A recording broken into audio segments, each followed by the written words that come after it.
filtration. If you don't have that filtration rate of 125 milliliters per minute, your body is not going to be able to maintain homeostasis for urinary function.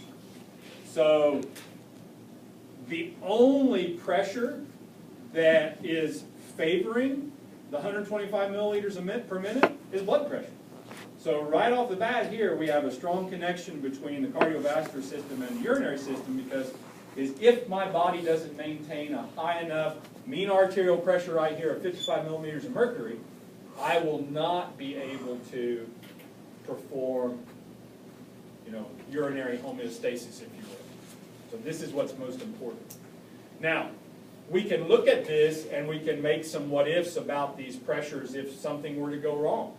What if your blood pressure drops really low? What's this number going to be? Less, right? It would probably never be negative, but it would be a lot less.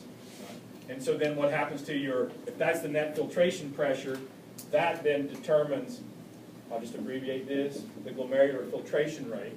If your net filtration pressure is too low, this is homeostasis. So at 10, you get 125 milliliters per minute. If this is less than 10, you get less than 125 milliliters per minute. So what happens to your urinary output? It goes down. Now, what's nice about this in the big picture, over the course of the day, if your urinary output drops, what's your blood volume going to do?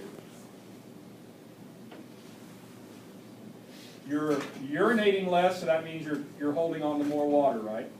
So what should your blood volume do? Go up. If your blood volume goes up, what should your blood pressure do? It should go up. And if your blood pressure goes up, what happens to your net filtration pressure? It goes back up, and your glomerular filtration rate back to normal. So actually, this is kind of like a passive regulation. But this is not. This is to regulate urinary output and blood pressure over long periods of time. By that I mean over the course of a day. Obviously, remember when we did orthostatic hypotension and your blood pressure dropped when you stood up? Did you correct for that by altering your urinary output? No, because there's not enough time. Right? This happened over the period of seconds. Right? This takes hours to occur. We have that. What if I have nephritis? Have you heard of nephritis? Nephritis is an inflammation of the nephron. It can happen for a number of reasons. Usually it's an infection kind of thing occurring within a nephron. And the nephron gets inflamed. And if the nephron gets inflamed, the lumen of the nephron, is the lumen going to be constricted or dilated with inflammation? Constricted, right? So inflammation is going to push inward. It's going to the lining, if you will, is going to thicken, and the passageway is going to narrow.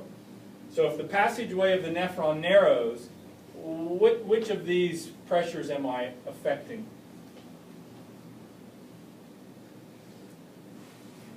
Am I